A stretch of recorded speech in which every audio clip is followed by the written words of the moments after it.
नमस्कार। The deep dive में आपका स्वागत है। आज हमारे पास जो नोट्स है वो पेट की चर्बी मतलब बेली फैट को 30 दिनों में खत्म करने का एक प्लान बताते हैं। अब सच कहूं तो इंटरनेट पर ऐसे दावे हर दूसरे दिन मिल जाते हैं, 1 महीने में बदले अपनी जिंदगी। तो आज हम यही देखने की कोशिश करेंगे कि क्या इस प्लान में वाकई कोई दम है या ये भी बस एक और ट्रेंड है। चलिए इसकी तह तक चलते हैं। नहीं, आपका ये शक बिल्कुल जायज है। 30 डे का ट्रांसफॉर्मेशन सुनने में ही बहुत बड़ा दावा लगता है। हाँ बिल्कुल और ऐसे प्लान अक्सर या तो इतने मुश्किल होते हैं कि कोई उन्हें पूरा ही नहीं कर पाता, सही। या फिर उनके नतीजे टिकते नहीं हैं। तो इसे परखने का सबसे अच्छा तरीका यही है कि हम इसके हर हिस्से को बारीकी से देखें। और मुझे लगता है कि शुरुआत हमें वहीं से करनी चाहिए जहां से ये प्लान करता है। मतलब ये समझने से कि इसके मुताबिक बेली फैट की असली वजह है क्या। हाँ, और यहीं पर ये प्लान थोड़ा अलग लगने लगता है। इसके हिसाब से पेट की चर्बी का कारण सिर्फ ज्यादा खाना या कैलोरीज नहीं है। इसमें 4 छिपे हुए कारण बताए गए हैं। अच्छा। पहला है तनाव। नोट्स कहते हैं कि जब हम लगातार टेंशन में रहते हैं तो शरीर में कोर्टिसोल नाम का एक हार्मोन बढ़ जाता है और वो शरीर को पेट के आसपास फैट जमा करने का सिग्नल देता है। और ये सिर्फ कोई थियरी नहीं है, इसके पीछे ठोस विज्ञान है। कोर्टिसोल हमारा कह सकते हैं स्ट्रेस हार्मोन है। आज के दौर में हमारा तनाव शारीरिक नहीं मानसिक है। ऑफिस का प्रेशर, डेडलाइंस, तो ये तनाव लगातार बना रहता है और शरीर इसे एक परमानेंट इमरजेंसी समझकर ऊर्जा जमा करने लगता है। फैट के रूप में। हाँ, फैट के रूप में, खासकर पेट के आसपास। मतलब हमारी चिंताएं सच में हमारे पेट पर दिख सकती हैं। दूसरा कारण तो और भी आम है, हमारी बैठने वाली जीवन शैली। साफ साफ लिखा है कि दिन में 8 से 10 घंटे कुर्सी पर बैठे रहना।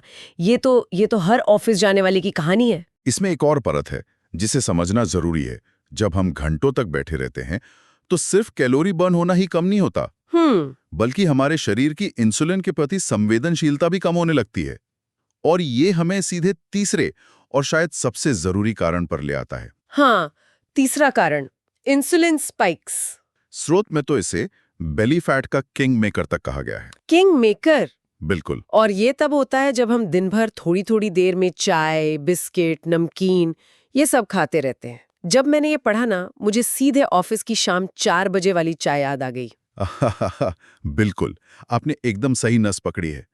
असल में ये तीनों कारण वो एक दूसरे से जुड़े हुए हैं। अच्छा।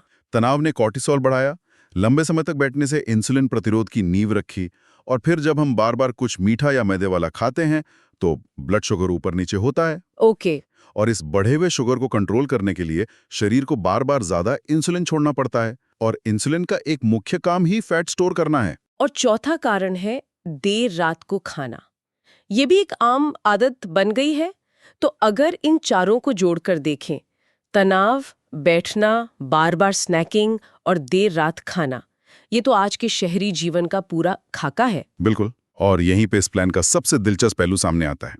ये कह रहा है कि पेट की चर्बी सिर्फ आपके फ्रिज की नहीं, बल्कि आपके कैलेंडर और आपके दिमाग की भी समस्या है। वाह। एक लाइफस्टाइल प्रॉब्लम है, सिर्फ डाइट प्रॉब्लम नहीं। और अच्छी बात यह है कि ये प्लान इन सभी को ऐसे दिखाता है जिन्हें हम कंट्रोल कर सकते हैं। ये किसी को लाचार महसूस नहीं कराता। तो ये तो हुई समस्या की जड़। अब सबसे बड़ा सवाल, इसका इलाज क्या है? दिलचस्प बात यह है कि प्लान इसका हल भी टुकड़ों में देता है, एक एक हफ्ता करके। पहले 7 दिन बॉडी को रीसेट करने के लिए हैं, और इसमें सिर्फ 2 बहुत ही आसान काम करने हैं। सुबह उठकर गर्म नींबू पानी और 20 मिनट की सैर। ठीक है। और दूसरा, रात 8 बजे के बाद कुछ भी नहीं खाना। ये तो सुनने में बहुत बहुत ही आसान लगता है। हाँ, और ये जानबूझकर आसान रखा गया है। ये मनोविज्ञान है। अगर कोई प्लान पहले ही दिन आपसे 2 घंटे का वर्कआउट मांगेगा तो ज्यादातर लोग 2 दिन में ही हार मान लेंगे। सही बात है। ये पहला हफ्ता आदतें बनाने के बारे में है। सुबह की सैर आपके मेटाबॉलिज्म को जगाती है, और रात 8 बजे के बाद न खाने से आपके पाचन तंत्र को आराम मिलता है और इंसुलिन स्थिर रहता है। ये एक तरह से नींव रखने जैसा है। ठीक है, मतलब पहले हफ्ते में नींव रखी गई। इसके बाद आता है दूसरा हफ्ता, दिन 8 से 15, जिसका नाम है मेटाबॉलिज्म एक्टिवेशन। अब इसमें एक 12 मिनट का वर्कआउट रूटीन जोड़ना है, लेकिन सिर्फ 12 मिनट। क्या वाकई 12 मिनट की कसरत से मेटाबॉलिज्म फैट बर्न मोड में जा सकता है? मुझे इस पर थोड़ा शक है। आपका सवाल बिल्कुल सही है, फैट बर्न मोड एक आकर्षक शब्द है, हाँ। लेकिन इसके पीछे का विज्ञान समझना जरूरी है। ये 12 मिनट का रूटीन जो है, जिसमें हाई नीज, प्लैंक, स्क्वाट्स हैं, ये असल में HIIT का एक छोटा रूप है। HIIT मतलब हाई इंटेंसिटी इंटरवल ट्रेनिंग। बिल्कुल, इसका मकसद कम समय में शरीर को उसकी सीमा तक धकेलना है। जब आप ऐसा करते हैं तो आपका शरीर वर्कआउट खत्म होने के कई घंटों बाद तक बढ़ी हुई दर पर कैलोरी जलाता रहता है। अच्छा, जिसे आफ्टरबर्न इफेक्ट कहते हैं। हाँ, वही। तो हाँ, 12 मिनट की सही कसरत आपके मेटाबॉलिज्म को एक मजबूत किक स्टार्ट दे सकती है। अच्छा, तो ये समय की कमी का एक स्मार्ट समाधान है। अब आते हैं तीसरे हफ्ते पर, दिन 16 से 23। इसे बेली फैट टारगेट वर्कआउट कहा गया है। इसमें 10 मिनट की एक और कसरत है, माउंटेन क्लाइंबर्स, रशियन ट्विस्ट वगैरह। यहाँ स्रोत का दावा है कि ये सीधे पेट पर काम करता है, लेकिन मैंने सुना है कि स्पॉट रिडक्शन जैसी कोई चीज नहीं होती। तो क्या ये दावा सही है? आपने एक बहुत ही आम मिथ की बात की है, और आप सही हैं। स्पॉट रिडक्शन वो संभव नहीं है। आप 1000 क्रंचेस कर लें, लेकिन अगर शरीर पर फैट की परत है तो एब्स नहीं दिखेंगे।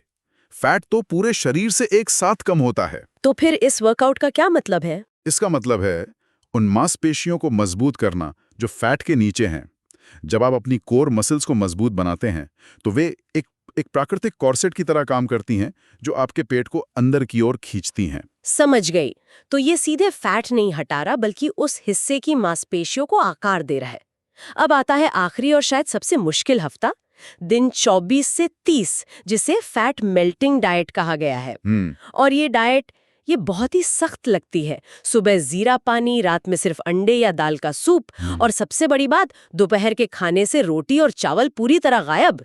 क्या ये कुछ ज्यादा ही सख्त नहीं है? बिल्कुल है। और ये समझना बहुत जरूरी है कि ये 7 दिन का डाइट प्लान एक स्थायी जीवन शैली नहीं है। अच्छा। इसे एक शॉक ट्रीटमेंट या फिनिशिंग लाइन की तरफ एक आखिरी तेज दौड़ की तरह देखना चाहिए। रोटी और चावल हटाने से शरीर में वाटर रिटेंशन तेजी से कम होता है, जिससे इंच तुरंत घटते हुए दिखते हैं। लेकिन क्या इसे लंबे समय तक करने के कोई नुकसान हो सकते हैं? और 7 दिन बाद जब कोई वापस रोटी चावल खाना शुरू करेगा, तो क्या वजन वापस नहीं आ जाएगा? यही सबसे बड़ा सवाल है। इसे लंबे समय तक करना व्यवहारिक नहीं है। और हाँ, अगर 31वें दिन कोई वापस पुरानी आदतों पर लौटता है तो वजन बहुत तेजी से वापस आएगा। तो फिर इसका फायदा क्या? तो श्रोताओं के लिए असली सवाल यह है, इस एक हफ्ते से क्या सीखा जा सकता है? शायद ये कि शरीर कम कार्ब्स पर भी कितनी अच्छी तरह काम कर सकता है।